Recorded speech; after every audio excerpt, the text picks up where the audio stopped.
Hello, everybody. Thank you so much for tuning into my book chat tonight. My name is Melody McAllister, and I'm your host. I try to do this book chat every Wednesday night at 8 p.m., but I will be skipping next week. You can find the live stream and replays on my Facebook, Twitter, and YouTube channel. I also regularly stream through the Alice Keeler Teacher Tech community and Rochelle Dene Poth's Thrive in Edu community. Special shout out to those watching from these awesome educator communities. I hear a little feedback. Is that mine? So, yeah, I'm just muted for just a second. Oh, sorry. Tonight, I welcome educator and author Erin Kiger and her book, Balancing the Edu Life. Erin and I are both EduMatch publishing authors, so it is always a wonderful feeling to be able to collaborate. I remember when Erin put the call out for contributing authors. I love how she begins this book, Don't Try This Alone. And I think that sums up the message of all the stories she compiled from so many other educators and a couple of teacher husbands. When I reread my contributing chapter, I must say that I was very proud of what I wrote. You don't have to pick up this book and read from cover to cover to get the message. One story at a time, you'll see that educators are humans who are struggling as much as anyone. We often put on a brave face and keep going, but we can't heal or move forward on our own. It takes a caring community of support, and I know that Erin desires for all of us to see that as we face each challenge in life. Erin, I'm so glad you're here tonight. How are you doing? And can you tell us why you decided to write Balancing the EDU life, the Edu life? Thank you. Thank you so much for having me on. This is a huge honor, and I so appreciate everything that you do. So yeah, I forgot. I forgot your first question. Oh no. So how are you doing? And like, why did you decide to write this book? Thank you. Thank you for the reminder. I'm doing really well. Thank you. Like I'm at those ebbs and flows. Like this is a really good ever flow. It's a good point in life. Like I feel really good about everything, both personally and professionally. So I couldn't be happier. Um, and I decided to write the book because at that point in life, things were not good. And yes, and nothing was balanced. Everything felt broken and like it was just falling apart. And I decided to write a book.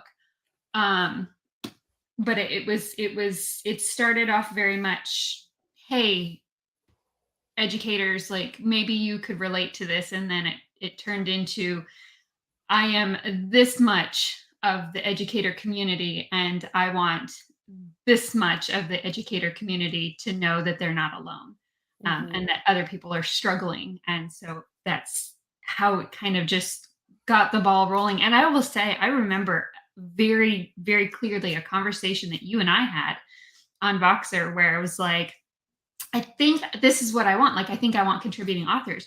And you were like, this is your book, Erin. You do not have to do that. Like, that's because that wasn't the original idea. And I was like, no, I think I do, because I want so many people to be able to feel heard, even if it's not their story that they're expressing.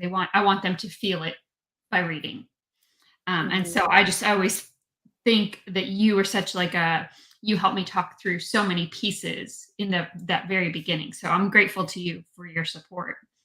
Oh, I love it. And I feel like that's where our friendship began. So I'm so grateful for you as well. And I mean, this has been a long time coming. And actually, it's been like a year. Like you just released it. Like it's his first birthday, right? Book birthday just Yeah, happened. I kind of forgot about that. 10/7, because then the next day Yeah. my water broke. You know? We're gonna talk about setbacks in just a second. But I want to know, what is your favorite part? What was your favorite part of writing this book? Um, I'm gonna. I think that I loved writing my stories. It was challenging because I didn't know how to like pull the pieces together, for all of the things that I wanted to share. And I'm going to actually say my favorite part of writing it was actually reading everybody else's. Like Hmm. once I got all of the stories and I sat down to read through everything and do like those first rounds of edits, I was I was moved to tears by so many of the stories. I was laughing to the point of tears in so many stories. There were so many things that I could connect with, and there's so many things that I was like, I think my lucky stars that I've never had to deal with that.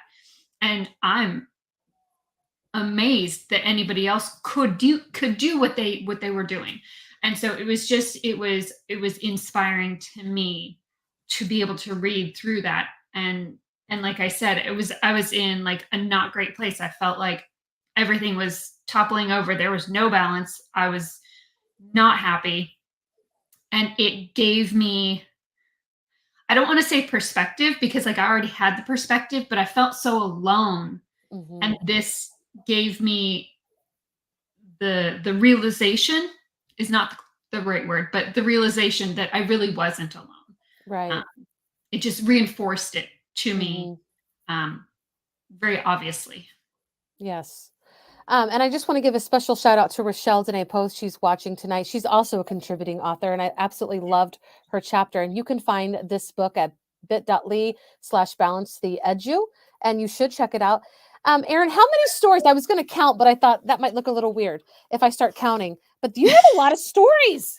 There are so many stories. I want to say that with mine, I think I wrote 3. I want to say that there were close to 50, but I'm not, I mean, I knew that much better at the beginning.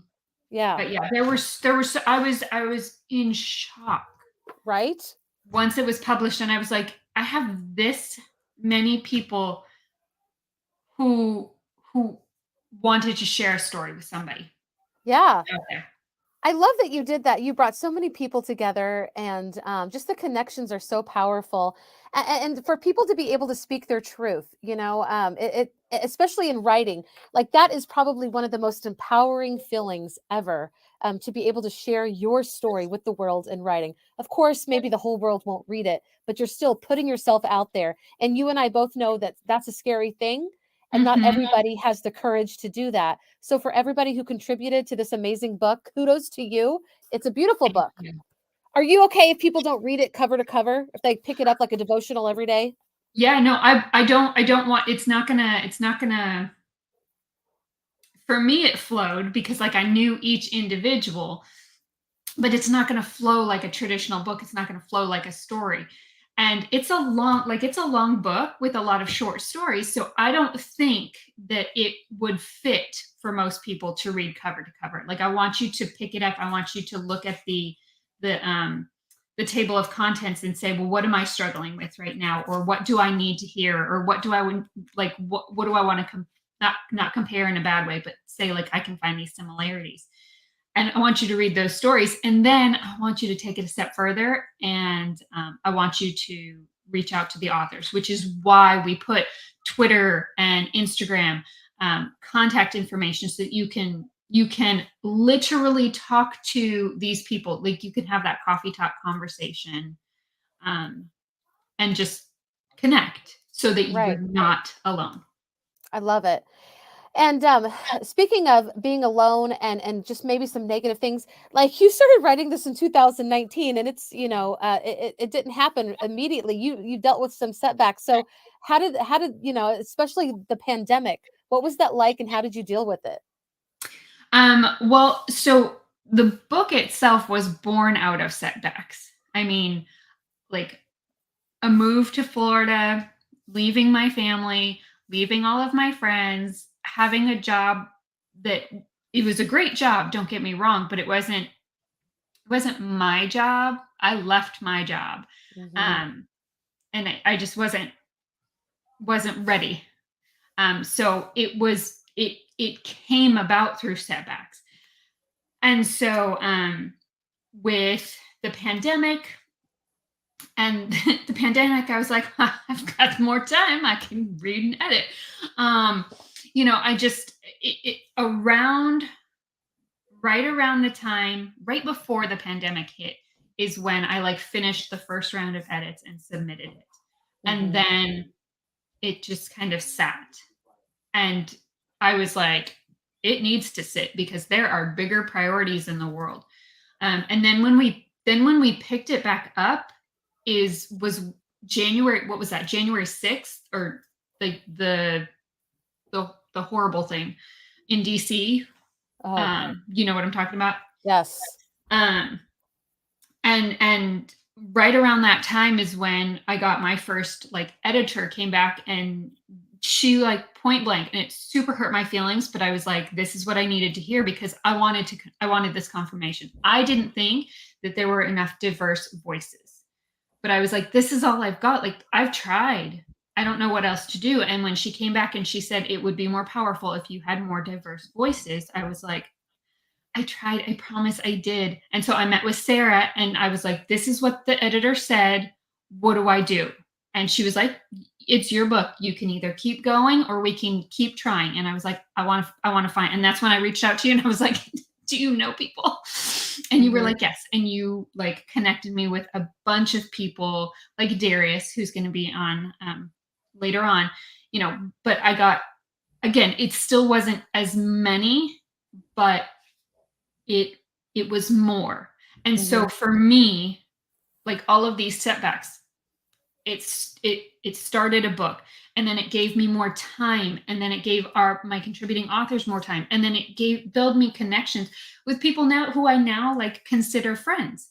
They started off with just a random connection because I needed more, and I wanted more, but it became real relationships.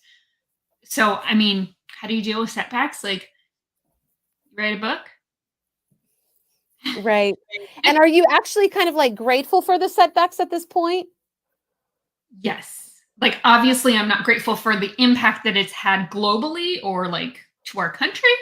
But Right. as far as like my own personal, like for the book, the setbacks really gave more voices, like more educators a voice. I love it. I love it. Well, thank you for sharing that. It's time to bring up our first guest, and Which you connected me now. New guests and our actual real friends in real life. So I'm going to bring Somma up. Tell us how did you guys know each other? So Allie is a really good friend. I would definitely like categorize her as one of my absolute dearest friends. I was an instructional coach at her school, and at that time, it was the beginning of the year, people were like, "You're just selling insurance." As I sit in the lounge, and they're like, "You don't work here," and I was like, "I do." So I would send emails. I like, "Hey, let me help. What can I do?" And Allie was like, "I'm doing this thing in the lab with my kids." And she's like, "You can come help if you want." I was like, "I want." And it just kind of rolled from there, despite some athletic sporting college differences. Okay. Okay, then. We got some rivalry going on. Well, and I got to meet Allie a few weeks ago. We actually had lunch at Red Lobster in Las Vegas. So that means that we're really friends, Allie. Before, tell us a little bit about you, and then can you read a little bit from your story, your chapter, Stuff and Things? Yes. So I was a teacher full time when I wrote this. I am not a teacher right now. I am staying home with my 2-year-old twins. That happened since writing this book. I'm subbing on Fridays, so I'm still connected with education and working with people. But definitely that's been a big shift, which has changed me as a person. I will be a teacher again, full time in a classroom, just twins are expensive and I'm home with them. So I started teaching in 2009, taught for a while. Now I'm teaching only on Fridays, which is great because everyone's so excited to see you on Fridays, and there's usually potlucks and extra food, and it's Friday. So it's really nice to work one day a week. So when I wrote this chapter, I was definitely more of a perfectionist than I am now. Tamed it like a little bit, just a smidgen. And the first part of my chapter talked about how I wore this overworking myself like as a point of pride. And I think in education, we've had a huge shift that mental health is now so important. And that shift for me happened when I was writing this book. The first part of my career, I was first in, last out, working every weekend, devoted to my kids. I was struggling with starting a family, infertility. And so I poured that love I wanted to pour into my own children into my classroom. And, you know, my husband was fine with the long hours because it was just him and I and the pets. But then, you know, things changed. And in my book, I talk about a shift in my work habits. So reading from this amazing book that I got to write just a little bit of, it took me years to realize that everything won't get done and that our to-do lists are never ending, and that's okay. Projects aren't always Pinterest perfect or Instagram worthy, but you know what? Done is better than perfect. It's okay to shut your door and plan, even if your coworkers are having a very lively conversation in the hallway. You know who you are. Erin was sometimes one of them. It's okay not to have all of your copies done at once, and it's okay to use digital resources to find passages instead of always making things from scratch. Because no matter how meticulously and carefully you plan, being a teacher means you're working with kids. And children, by nature, are unpredictable, and teaching doesn't always go as planned. I wrote that before I had twins, and it feels even more real now. Years ago, my fifth graders we took our fifth graders to the local science museum. It was a culminating experience. We did physical science. We were prepping for standardized testing, everyone's favorite. And that same day, Dr. Fisher, educational author, you know, big wig in the ed world, was at our school doing a professional development. I just finished one of his books for one of my grad classes. And I was that person that's like, oh my God, they're going to sign my book. It's fine. That's who I am. And I showed my students, like, look, this is my book, and I get to meet the author and how cool. And, you know, we made banners, and we're going to make Dr. Fisher feel welcome. Our field trip went well. No one got lost and no one threw up. So, you know, it's always a win in elementary school. And we returned, and I saw Dr. Fisher walking the building with admin. I reminded my students, you know, with the look, we're in the hallway, best behaviors, and we rounded the corner. And there's my principal talking to my first students with Dr. Fisher about how the field trip was. How was it? They're like, great. You know, big smiles. Dr. Fisher's like, yes, they're excited. He asked the first student in line what she learned. And she just smiled and said, stuff. Stuff. And he looked, waiting, you know, fifth graders. We're not kindergarten friends, like waiting for more information. And gave the look. Kid just right over her head. And so then asked the next one in line, oh, we learned things today. Dr. Fisher looked right at me and said they learned stuff and things, and just walked away. I was mortified, absolutely mortified. And I got like the dirtiest look from my admin. And I was like, and now I have a meeting after school, a professional development, and my kids learn stuff and things. It's awesome. And we spent weeks planning it. We did hands-on stuff, science passages, video clips, you know, the works, this great culminating experience. And they couldn't tell me a single thing they learned. And in that moment, I changed. I changed as a teacher because I teach standards, but more importantly, I teach children. And children are these magical, wonderful, completely unpredictable beings. And it's so great so much of the time. And then there's moments you're like, and that was one of them. And it reminded me that, you know, there's a human element of teaching that we get thrown curveballs. And instead of being frustrated, you can just laugh. And I wrote stuff and things on the board, and it stayed there for a while, just as a nice little reminder. They did ask me when we were going to meet Dr. Fisher, and I said, you already did in the hallway. And there was a collective oh moment. And we just took a couple minutes to think about our feelings. And then we moved on with our day because they're kids. Mm-hmm. That's the end of it. And after that embarrassment subsided, I realized how much joy there is in teaching, because it's not just a job, it's a calling. It's this messy, glittery labor of love. There's a lot of glitter in my life all the time. I own it. It's fine. Being a teacher doesn't stop at the bell, and that's okay. You've got to be flexible. You've got to laugh with your students. You've got to take silly brain breaks, and you just have to trick them into learning with that hands-on activities. So that was just a little section of my itty bitty chapter in this great, amazing book. Well, I absolutely loved your itty bitty chapter, especially the transformation that you write about how you began your teaching experience and how you so far ended it. And I've got to actually collaborate with you virtually, sharing my book with your class. And I got to say that even virtually, your students were beyond the stuff and things. They were able to have good conversation, and it was very evident that you had a good relationship with them. And so I really enjoyed that transformation that you wrote about, just as a person and as a teacher. And I just want to ask, and you've kind of already said a little bit about this, but what did writing your chapter mean to you then and now? It was nice to get to talk to people outside of, I guess, like my normal, very small circle about what I went through as a teacher. It's really hard to say that you grow as a teacher. I, definitely went through a transformation, and I think we're now, don't want to say post-pandemic because we're at the tail end of it ideally, but people are a lot more fiercely protective of their mental health and their boundaries. And I think that is one of the amazing things that came out of this global event, this terrible, awful thing, is that we all are now okay with boundaries. Writing my chapter was, as Erin talked about, very therapeutic.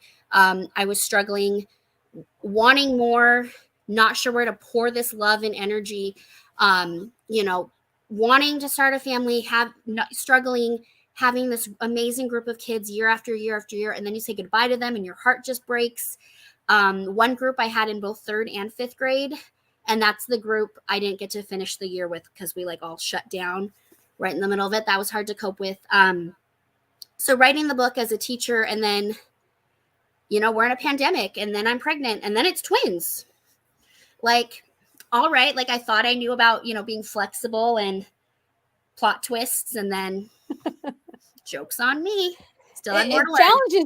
It challenges you. Your own words challenge you more than anything else. Yes. Yeah. Well, thank you so much for sharing, Allie. I appreciate it.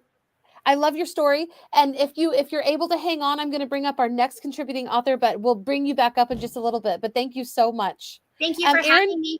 Yes, Erin, did you want to say anything before I bring Darius up? I wanted to say, I love every time I read or hear Allie's story, it makes me tear up because it's so touching, but hilarious. So I'm super grateful, so grateful that you took the time, to write it. And then also anybody that's listening, she also took the time to she texted me her husband's responses. So his chapter is also in the book.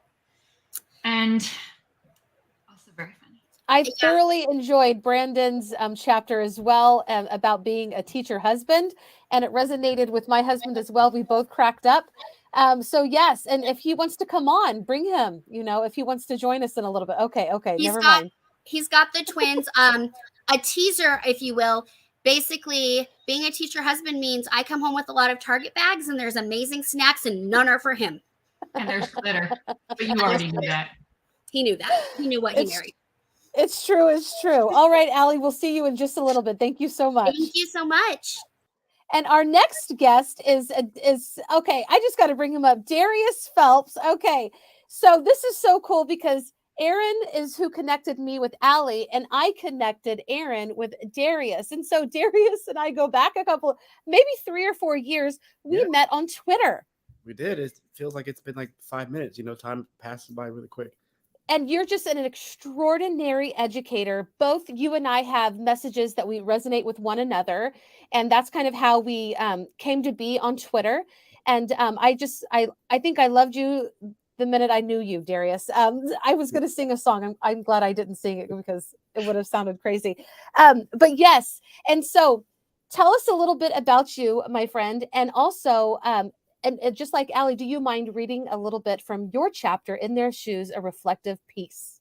Yeah, of course. I don't mind. It would be a complete honor. Oh my gosh, wait. And I just got to brag on my friend too. I forgot this. Darius is a TEDx speaker, and I'm going to drop that link. If you want to cry, you will go to that and you will listen. Okay, I'm going to drop that link. Okay, now you can tell us about yourself, Darius. Well, thank you, thank you. Yeah, I am a TEDx speaker. That was a very one of the biggest blessings in my life.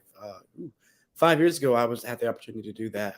But I'm Darius Phelps. I'm currently a PhD student in English education at Teachers College, Columbia University. Just moved to New York almost 2 years ago. That feels like a blink of an eye. Been writing poetry since about middle school. Been teaching for 12 years, taught every grade from birth to 5. I've been stuck at like 4th and 5th grade, this back and forth combo the last 4 years. So currently teaching 4th grade, but also I'm an adjunct professor at CUNY Queens College and soon to be CUNY Hunter College next semester as well. So excited about that. But poetry and picture books are my jam. So yeah, thank you to you both for giving me the opportunity to actually. This is my first publication with my poetry included. So very, very excited about that. So thank you Is guys. it? I mean, I write some poetry as well, but I have never really shared it much publicly. Is it harder to share poetry than maybe like a narrative? It is because I remember I used to write creative writing, those kind of fan fiction or just weird mystery horror stories. Edgar Allan Poe was what really got me into writing poetry through that dark goth middle school phase. So poetry is always kind of was just for me. But then after losing my grandfather in 2013, I started writing as a way to cope, which inspired the TED Talk. It's funny you mentioned that. That was my one and done. That was like, I'm going to try spoken word. I'm going to do this crazy challenging thing to really push myself and just put myself out there, just leave it on stage, literally. And just recently, last month, I had the opportunity to do spoken word for the first time in 5 years since the TED Talk, and it felt so liberating. And just really like me getting back to myself and reminding me why I started and did that in the first place. But I've been writing poetry ever since. I just never stopped. But sharing it, I feel like it's like you're pouring yourself out there. You're putting yourself out there. It's kind of like you're ripping yourself open, like in your Yes. chest. And it's just like, here's what I feel. Here's what's in my heart and my soul. It's one thing I really been working on lately is excavation leads to emancipation. And it's like by excavating these feelings, these thoughts, grief, trauma, love, you're leading yourself to emancipation. So I feel like that's where I'm at in life right now, headed towards liberation, emancipation, and being my true self. What I was meant to do, what I'm here on this earth to do. Wow, that is so powerful. Thank you. And I'm going to write that down. Do you mind, you probably hear my 4-year-old. Do you mind reading a little bit from your chapter? Yeah, of course. I was trying to find a good starting place. If I go over too much, just stop me. This is from my chapter In Their Shoes, reflective piece. Our students come with many labels and preperceived notions for the moment they walk into our classrooms. Sadly, this is the way our world is programmed to be.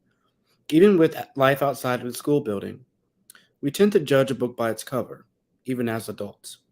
In all honesty, I have been on both sides of the spectrum. When I started at my last job site, I felt immediately judged by the content of my skin and my character. I looked around me and didn't see a single soul that looked like me. As an African American male who makes up for only 2% of teachers everywhere, it was extremely disheartening. I honestly felt like a required number. Even as a school family and as a new teacher, no one took the time to see where I was coming from or even ask what I could potentially bring to the table. No talk of my background, experience, or even talents. I couldn't help but repeatedly feel a sense of unease. And this is where I start my Where I'm From poem. I'm from the pages of a battered book, from fiery passion and grit. I am from the daily prayers of my grandmother, loved endlessly, protected, and cared for. I am from the falling petals of a sunflower, radiant, yellow, and soft like the sun.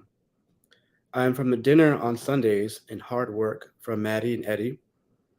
I am from the loving and selfless hearts, from playing outside and using my imagination to dream. I am from the early Sunday mornings at church and praying before bed. I am from Riverdale, Georgia, from chocolate cake and sweet potato pie, from the endless nights watching Grandma bake, the early mornings watching Mom leave for work. Photograph by photograph, snapshots of my childhood memories that slowly fade as time passes by. Wow. I love that. The imagery is amazing. And I think that it's even more powerful because you tell it. in prose. So that is so cool. Thank you for sharing that. And I just want to ask you the same question that I asked Allie. What did writing your chapter, and you have alluded to this already, but what did writing your chapter mean to you then and now?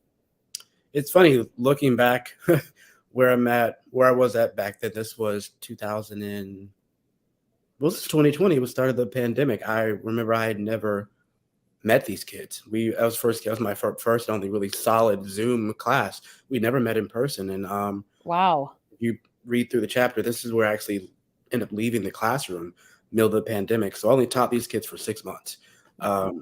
We never met. They were just a very different group, but a very different but beautiful group. We still keep in contact to this day. They're finishing up middle school.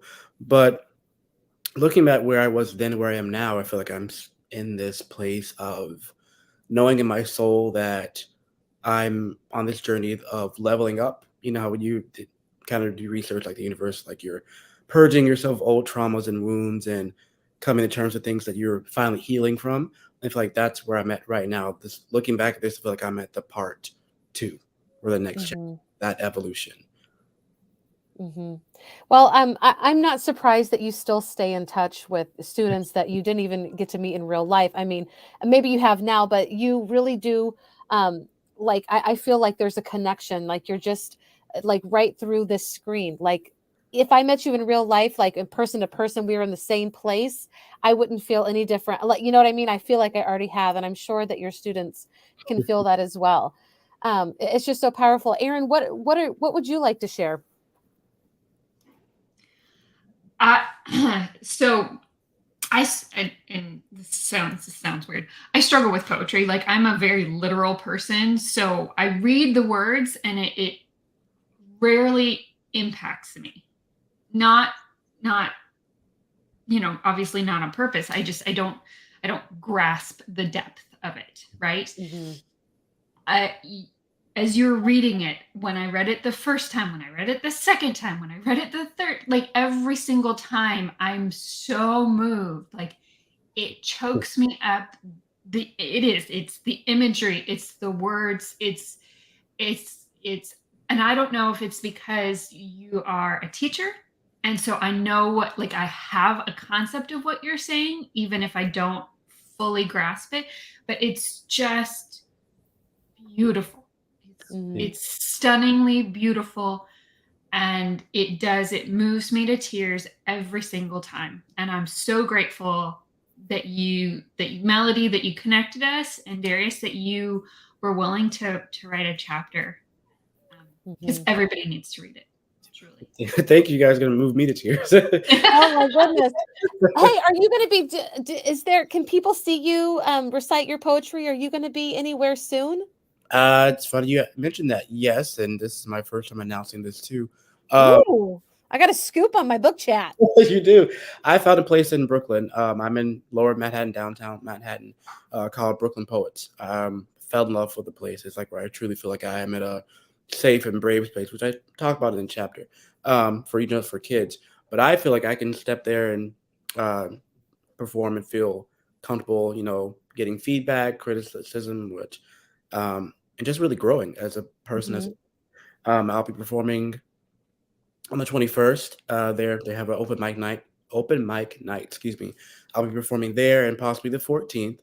And the National Council of Teaching English has a national convention in November.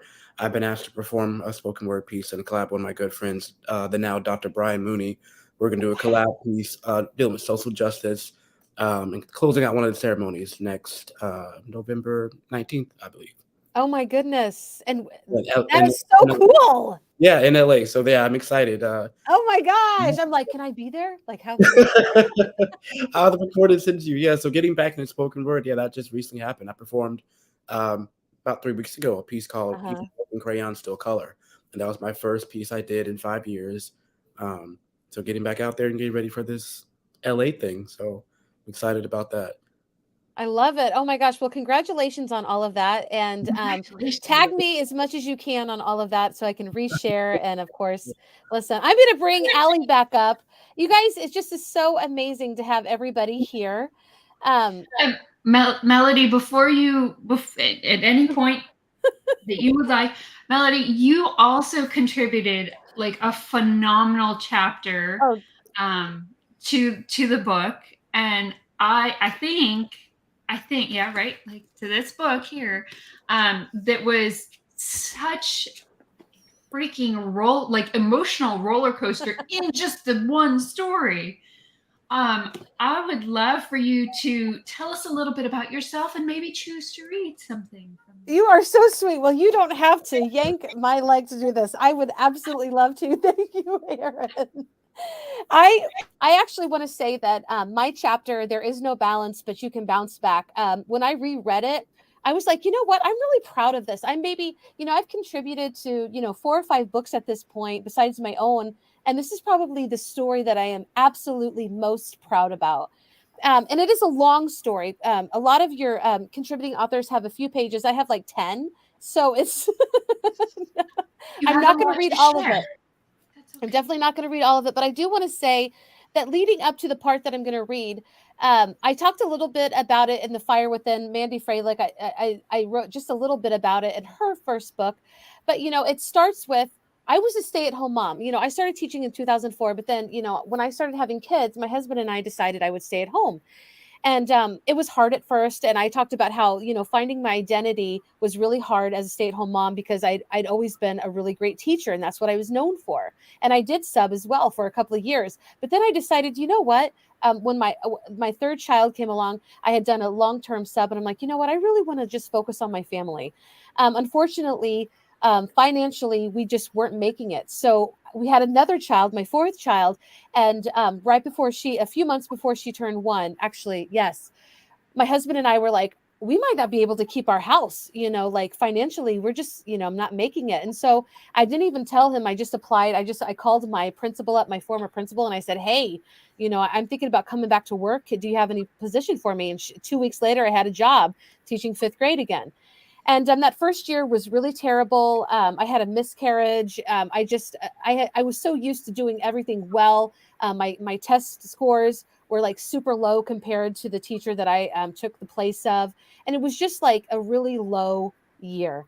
And but I came out of that year.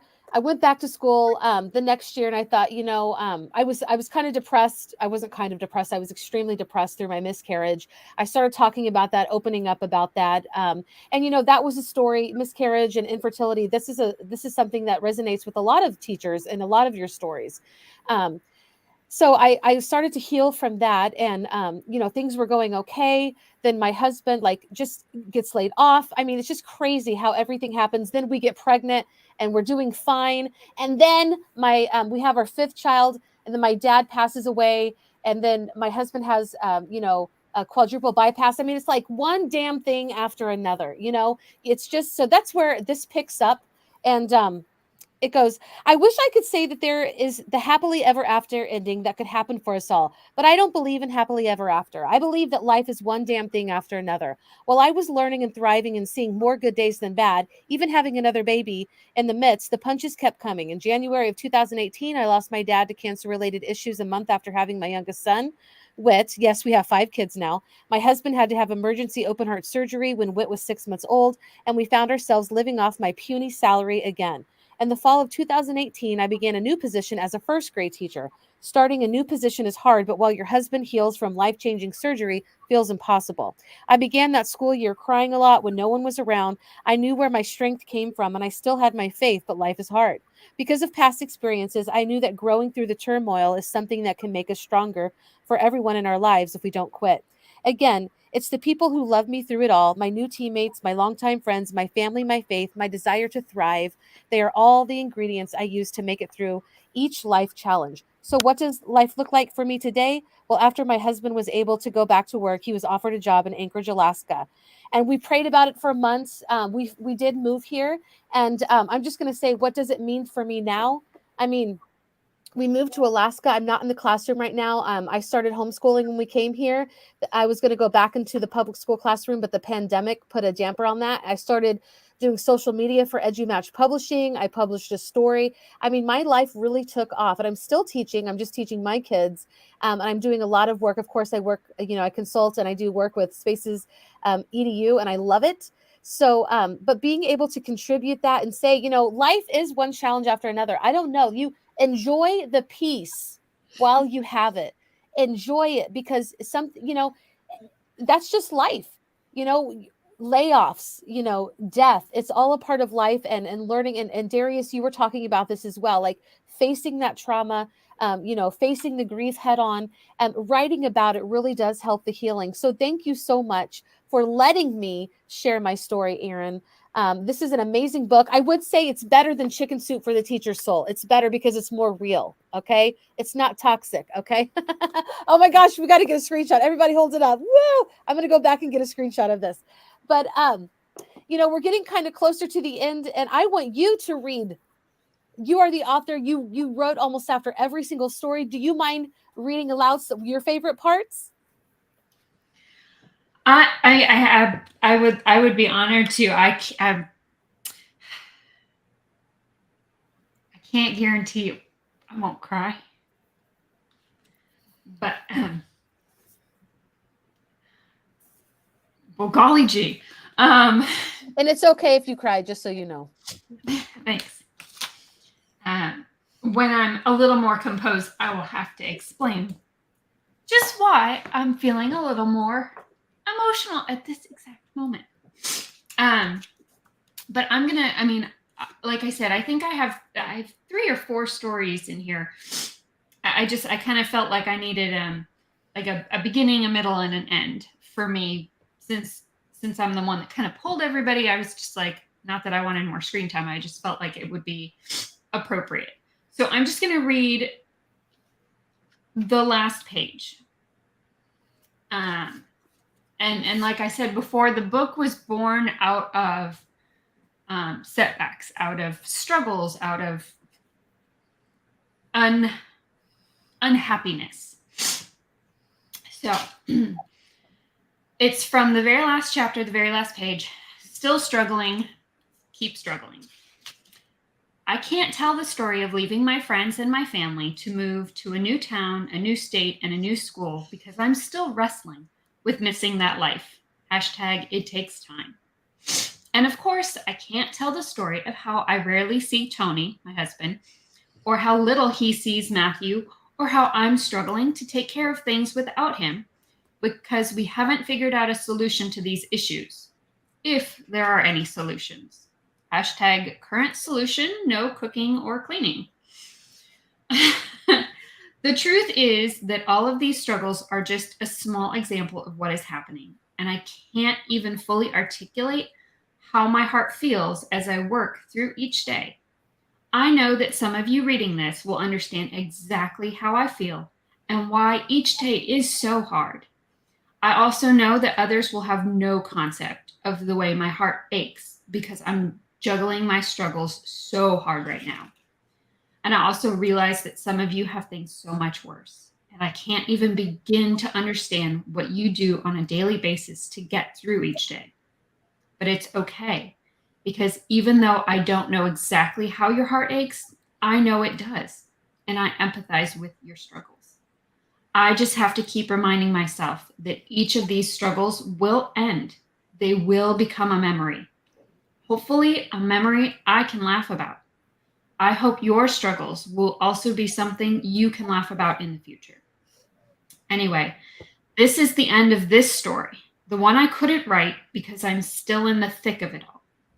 This is also the end of the book, but we know it's not really, because every educator will continue to #juggle the struggle EDU for the good of others, the good of the kids, for the benefit of education as a profession and a calling.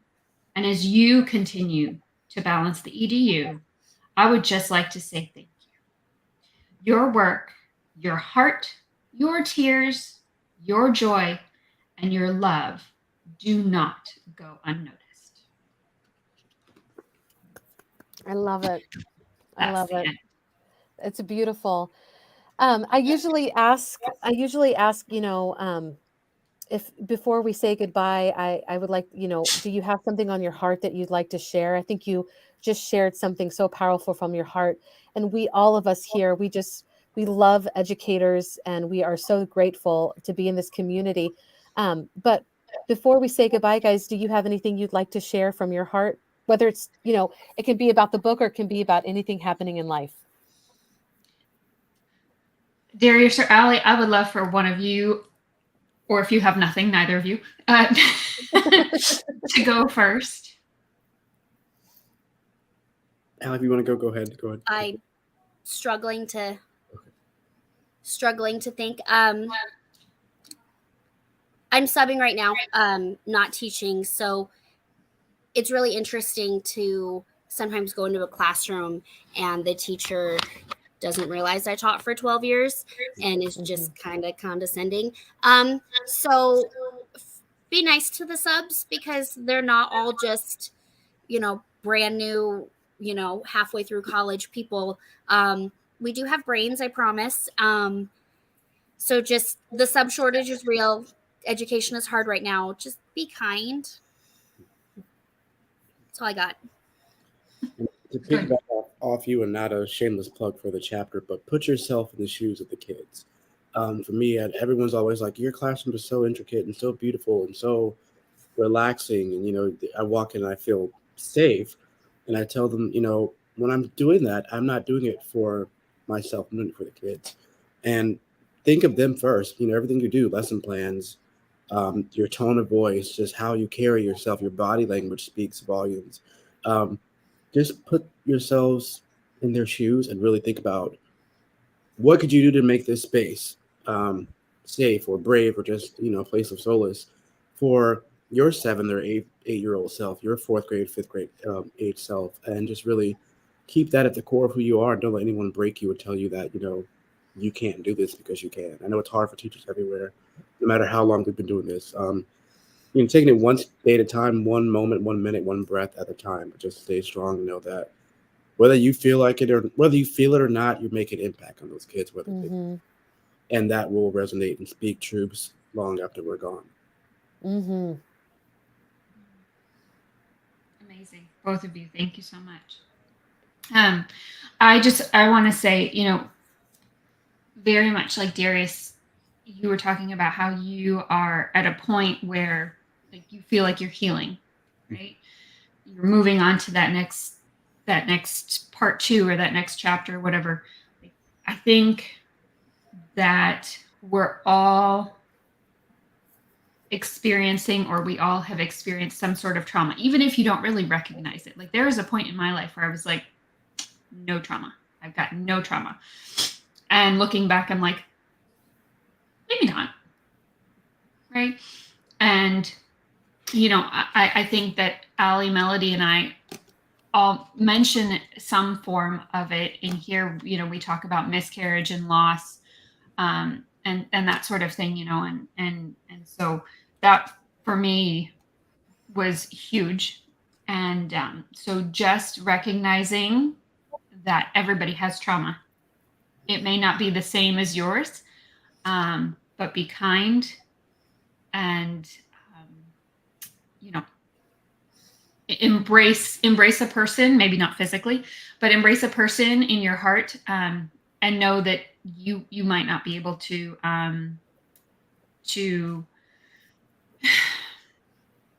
understand, but that doesn't mean that you have to treat them any different than you would want to be treated with your own trauma. And you have to do what you need to do in order to kind of get to that next chapter, to take those next steps. Because it's just not, you don't want to sit in that space forever. So, and that's what I did here. So if you need to write a book to deal with trauma, go for it. It's good therapy. It's true. It's true. And I just want to say, I love each of you. I'm so grateful that you are in my life. I am so grateful for anybody that takes the time to watch this, whether it's the live or the replay. And just to kind of sum up what everyone's saying, there is no hierarchy of worthiness. And we've heard it. The whole world right now is short staffed. So being kind to each other is just what we need day in and day out, because we are all making this happen. Parents, taking your kids to school, making sure they get there, that connection. While politics would like to tear us all up and make us enemies, teachers and parents aren't enemies. We are working together. Community, it takes the community and the changes to support what we're doing at school, to support educators the way they need to so they can actually teach. So thank you again for sharing your stories. And like Erin said, if you have a story in your heart, put it down, put it out in words, blog about it. The world needs to hear your story because it is powerful and you are definitely worthy. So I just want to say thank you again. And also pick up Erin's book. It's a great bunch of stories and you won't regret it. And if you love it, give it 5 stars, because that's what you do when you love somebody's book. You give it 5 stars, you make a review. All right, everybody, we'll see you again soon. Maybe not next week, but we'll see you again. And you guys stay on really quick, and we'll see you in a couple weeks, everyone. Bye.